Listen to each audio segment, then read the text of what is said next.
મહત્વના સમાચાર ગોંડલ માર્કેટયાર્ડ પાસે ખેડૂતો ચક્કાજામ કરી રહ્યા છે। પૂરતા ન ભાવ મળતા ખેડૂતો વિરોધ નોંધાવી રહ્યા છે। ડુંગળી રસ્તા પર ઠાલવી વિરોધ કરવામાં આવી રહ્યો છે। મોટી સંખ્યામાં ખેડૂતો રસ્તા પર ઉતરી વિરોધ કરી રહ્યા છે। તો ગોંડલ માર્કેટયાર્ડ બહાર અત્યારે જે દ્રશ્યો સામે આવી રહ્યા છે, ખેડૂતો મોટી માત્રામાં એકઠા થયા છે અને ડુંગળીના ભાવ ન મળતા અત્યારે ખેડૂતોને રાતા પાણીએ રોવાનો વારો આવી રહ્યો છે। એક પછી એક અનેક સમસ્યાઓનો ખેડૂતો સામનો કરી રહ્યા છે, ત્યારે વધુ એક મુશ્કેલી ખેડૂતો ઉપર આવી પડી છે। અને હાલમાં જે મબલક પાક ડુંગળીનો હતો, થોડા સમય પહેલા ડુંગળીના ભાવ એટલી હદે વધી ગયા હતા કે સામાન્ય પરિવારને ખરીદવી મોંઘી પડી રહી હતી, પરંતુ અત્યારે પરિસ્થિતિ કંઈક અલગ દેખાઈ રહી છે। ડુંગળીના ભાવ સાવ તળિયે આવી ગયા છે, જેના કારણે રસ્તા પર આ ડુંગળી ફેંકી ખેડૂતો વિરોધ કરવા માટે મજબૂર બન્યા છે, કારણ કે ભાવ નથી મળી રહ્યા। મોંઘા બિયારણની સાથે આ પાક ઊભો કરવામાં આવતો હોય છે, તમામ જગ્યાએ તમામ વસ્તુઓ નાખીને લાવીને પાક ઊભો કરતા હોય છે, અને જ્યારે ભાવ ન મળે ત્યારે ખેડૂતોની દુર્દશા થતી હોય છે। અને અત્યારે કંઈક એવું જ જોવા મળી રહ્યું છે, કસ્તુરી ખેડૂતોને રોવડાવી રહી છે। મોટી સંખ્યામાં એકઠા થયેલા ગોંડલ માર્કેટયાર્ડની બહારના દ્રશ્યો સામે આવી રહ્યા છે, જ્યાં ખેડૂતો એકઠા થઈ વિરોધ નોંધી રહ્યા છે અને ભાવ મળે તેવી રજૂઆત કરી રહ્યા છે કે ખેડૂતોની આ ડુંગળી છે જે પીએમસી લઈને પહોંચ્યા છે, માર્કેટયાર્ડ લઈને પહોંચ્યા છે અને ત્યાંથી સારો એવો ભાવ તેમને આપવામાં આવે તેવી ખેડૂતોની રજૂઆત છે। કારણ કે ખેડૂતોનું કહેવું છે કે કેટલી વાર નુકસાની સહન અમે કરીએ, પરંતુ વધુ એક વાર ખેડૂતોને નુકસાની સહન કરવાનો વારો આવ્યો છે। ખેડૂતોનું દુઃખ છે એ દ્રશ્યોમાં પણ જોઈ શકાય છે, કારણ કે રાત દિવસ જે ખેડૂતોએ મહેનત કરી હોય ને પછી આ પરિસ્થિતિ સર્જાય એટલે સ્વાભાવિક છે કે ખેડૂતોને દુઃખ થાય, પરંતુ અત્યારે જે પરિસ્થિતિ સર્જાઈ છે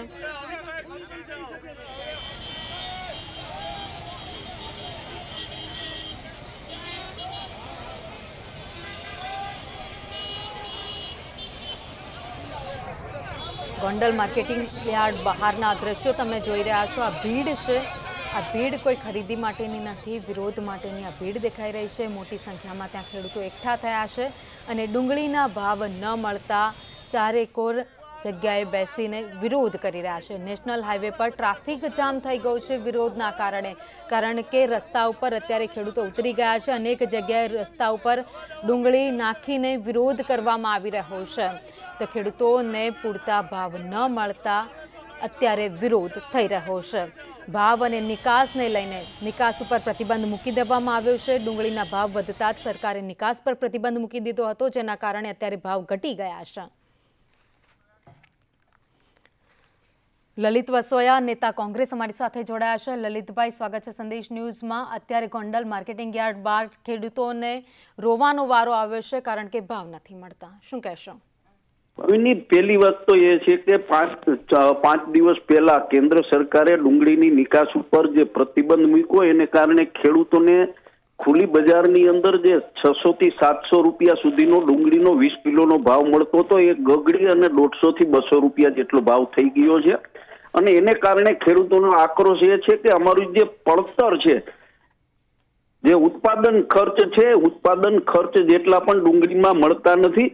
અને ખેડૂતોનો આક્રોશ એટલા માટે છે કે મહારાષ્ટ્ર સરકારે ગઈકાલે કેન્દ્ર સરકારની સૂચનાથી ડુંગળીની ખરીદી ખેડૂતોની સીધી ચાલુ કરી છે, જ્યારે ગુજરાતની અંદર એ ચાલુ કરવામાં નથી આવી।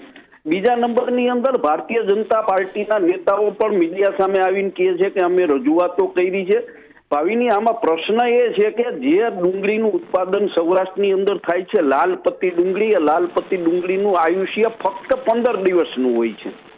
15 દિવસમાં એ ડુંગળી કોટા કાઢે અને બગડી જાય છે, પછી એની કોઈ કિંમત નથી। અને આ 6 દિવસ તો થઈ ગયા ને હજી જો 4-5 દિવસ પછી પ્રતિબંધ ઉઠાવે તો પણ ખેડૂતોને ડુંગળી બગડી જવાની છે અને પૈડા ઉપર પાટા જેવું લાગવાનું છે। અને બીજું આપના માધ્યમથી કહું કે કેન્દ્રની અંદર ગુજરાતના નેતાઓ સત્તા ચલાવી રહ્યા છે, વડાપ્રધાન હોય, ગૃહમંત્રી હોય, કૃષિ મંત્રી હોય, ત્યારે સાઉથની ડુંગળી રોજપતિ જે ડુંગળી છે, રોજપતિ ડુંગળીની આજની તારીખમાં નિકાસ ચાલુ છે, તો સૌરાષ્ટ્રની લાલપત્તી ડુંગળીની નિકાસ ઉપર પ્રતિબંધ સરકાર શા માટે મૂકી રહી છે એ સમજાતું નથી। તાત્કાલિક ધોરણે જો પ્રતિબંધ હટાવવામાં નહીં આવે તો સૌરાષ્ટ્રના ડુંગળીના ઉત્પાદન કરતા ખેડૂતો બરબાદ થઈ જશે, એમાં કોઈ શંકાને સ્થાન નથી। લલિતભાઈ અમારી સાથે જોડાયા, આપનો આભાર. તો આ સાથે જ કિસાન સંઘના અધ્યક્ષ વિઠ્ઠલ દુધાત્રા અમારી સાથે જોડાયા છે. વિઠ્ઠલભાઈ, ગોંડલ માર્કેટિંગ યાર્ડ બહાર ખેડૂતો ડુંગળીના ભાવ ના મળતા વિરોધ કરી રહ્યા છે, શું કહેશો? ખેડૂતોનો આક્રોશ વ્યાજબી છે. 8 થી 10 દિવસથી સતત ખેડૂતો ડુંગળી પકવતા ખેડૂતો હેરાન છે. 10 દિવસ પહેલા જ જ્યારે સરકારે નિર્ણય નહોતો લીધો નિકાસ બંધીનો, ત્યારે 800-900 રૂપિયા 20 કિલોના ભાવ મળતા હતા. અત્યારે એ જ ડુંગળીને રોડ ઉપર ફેંકી દેવાનો સમય આવ્યો છે. હર વખત જ્યારે બને છે ડુંગળી પકવતા ખેડૂતો બરબાદ થઈ રહ્યા થાય છે ને હર વખત રોડ ઉપર ફેંકી દે છે. એ જ પ્રકારનો માહોલ આ ફરી વખત જેની ડર હતો એ જ ઘટનાનું પુનરાવર્તન થઈ રહ્યું છે. ખેડૂતો જાણે કે બેરી છે, કોઈ પણ પ્રકારની વેદના સંવેદનાહીન છે અને કઈ સાંભળતી નથી. વર્ષોથી ડુંગળી, બટેકા કે અન્ય આવા કૃષિ જણસોને સતત ખેડૂતો બરબાદ થઈ રહ્યા છે. આવનાર દિવસોમાં આ જ ડુંગળી આવતે વર્ષે કોઈ ખેડૂતો વાવવાના નથી. આ ડુંગળી પકવતા ખેડૂતો આવતે વર્ષે ફરી વખત ડુંગળીની અછત થશે અને ત્યારે જાણે કે માહોલ એવો થાય કે ડુંગળીનું બજેટ ખોરવાઈ ગયું છે. આ પ્રકારનું થાય. આ 20 ચક્રની અંદર ખેડૂત પણ ફસાઈ ગયો છે. અત્યારે ખેડૂત બરબાદ થઈ રહ્યો છે. આભાર. અમારી સાથે વિઠ્ઠલભાઈ જોડાયા. આ સાથે જ અમારી સાથે કોંગ્રેસના નેતા પાલ આંબલિયા પણ જોડાઈ ગયા છે. પાલભાઈ, સંદેશ ન્યૂઝમાં આપનું સ્વાગત છે. પાલભાઈ, એક બાજુ નિકાસ બંધી ડુંગળીની અને બીજી બાજુ પરિસ્થિતિ ખેડૂતોની હાલત અત્યારે ખૂબ જ ખરાબ, રસ્તા ઉપર ઉતરી આવ્યા છે. ભાવિની, સંદેશના માધ્યમથી હું ગુજરાતના ખેડૂતો અને સરકારના ધ્યાન ઉપર મૂકવા માંગુ છું કે આ સરકાર છે એના દેખાડવાના દાંત અલગ છે, ચાવવાના દાંત અલગ છે. સરકાર એક બાજુ એમ કહે છે કે અમે ખેડૂતોની આવક 2022 સુધીમાં ડબલ કરી દઈશું, અને બીજી બાજુ જ્યારે ખેડૂતોના ભાવ છેલ્લા 5 વર્ષની જ હું વાત કરીશ, જ્યારે ખેડૂતોના ભાવ ઉપર આવ્યા છે, એના ખેત પેદાશના ભાવ ઊંચા આવવાના મળવાનું એને ચાલુ થયું છે, તરત જ સરકારની કોઈને કોઈ હરકત એવી હોય છે કે જેના કારણે ખેડૂતોના ભાવ પાછા મૂળ સ્થાને હોય એનાથી પણ નીચે જતા રહીએ. દાખલા તરીકે અત્યારની જ આ ડુંગળીની જે વાત છે, તો સરકારે જ્યારે ખેડૂતોને 800-900 રૂપિયા પ્રતિમણ ડુંગળીના મળતા હતા, તો સરકારને શું એવું પેટમાં તેલ રેડાયું કે સરકારે નિકાસબંધી કરવાની ફરજ પડી.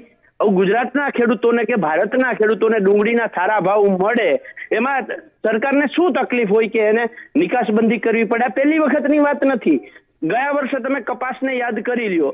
ગયા વર્ષે જ્યારે કપાસના ભાવ 2500-2600 રૂપિયા હતા, ત્યારે સરકારે નિકાસબંધી કરી, એટલે ડાયરેક્ટ 1400-1500 રૂપિયાની આસપાસ આવી ગયા.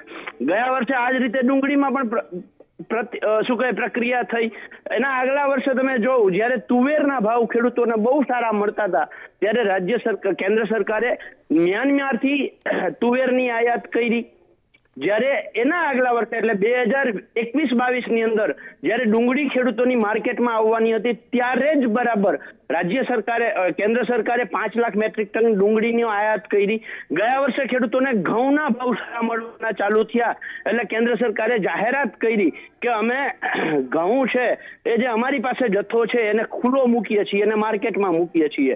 હવે એક બાજુ ખેડૂતોના ઘઉં માર્કેટમાં આવ્યા, બીજી બાજુ કેન્દ્ર સરકાર પાસે જે ઘઉં હતા એ માર્કેટમાં આવ્યા. જ્યારે ખેડૂતોનો માલ માર્કેટમાં આવવાનો હતો, ત્યારે શું કામ તમે ભાઈ આ મૂક્યા છે? જ્યારે અછત હોય માર્કેટની અંદર, ત્યારે મૂકવી જોઈએ. એટલે ભાવિની સરકારની નીતિ રીતિ જે છે એ કાયમી ખેડૂત વિરોધી રહી છે. ખેડૂતની દુશ્મન સરકાર હોય, ખેડૂતોને પાયમાલ કરવા માંગતી હોય, આ નીતિ રીતિથી સરકાર કામ કરે છે. એ આ 4-5 જે મેં ઉદાહરણ આપ્યા છે એના ઉપરથી બહુ સ્પષ્ટ થાય છે. ભાવિની. પાલભાઈ, અમારી સાથે જોડાયા, આપનો આભાર.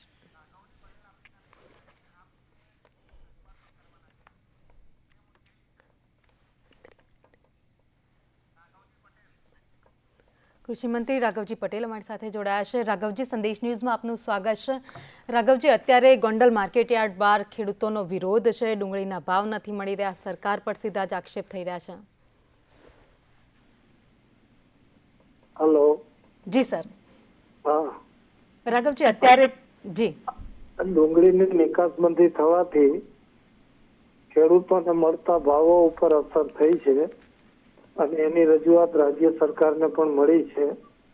આ અંગે મેં કેન્દ્રના કૃષિ મંત્રી શ્રી અને રાજ્યના મુખ્યમંત્રી શ્રીને સ્થિતિ અંગે અવગત કરાવ્યા છે અને આ પ્રશ્ને વિચારણા ચાલુ છે. રાઘવજી, આપ સરકારમાં રજૂઆત કરવાની વાત કરી છે, તો ખેડૂતોના હિતમાં નિર્ણય આવશે? મેં આ પ્રશ્ને કેન્દ્રના કૃષિ મંત્રી અર્જુન મુંડાજી અને રાજ્યના મુખ્યમંત્રી શ્રીને આ પ્રશ્નની અવગત કરાવ્યા છે અને રજૂઆત કરી છે કે નિકાસબંધીના કારણે ખેડૂતોને જે ભાવમાં હાલાકી પડે છે અને નુકસાની વેઠવી પડે છે, આ બાબતે મેં સરકારશ્રીને જરૂરી કાર્યવાહી કરવા રજૂઆત મેં પણ કરી છે. રાઘવજી, અમારી સાથે જોડાયા, આપનો આભાર. તો રાજ્યભરમાં ખેડૂતો વિરોધ કરી રહ્યા છે. અત્યારે ગોંડલ માર્કેટિંગ યાર્ડ બહારના આપણે દ્રશ્ય બતાવી રહ્યા છે, જ્યાં ખેડૂતોને નિકાસબંધી થતાં, ડુંગળીની નિકાસબંધી થતાં પારાવાર રોવાનો વારો આવ્યો છે. કારણ કે ડુંગળીના ભાવ નથી મળી રહ્યા. જે 600 થી 700 રૂપિયા ભાવ મળતા હતા અને નિકાસબંધી થતાની સાથે જે ભાવ સીધો જ નીચે આવી 150 થી 200 રૂપિયા થઈ ગયો છે.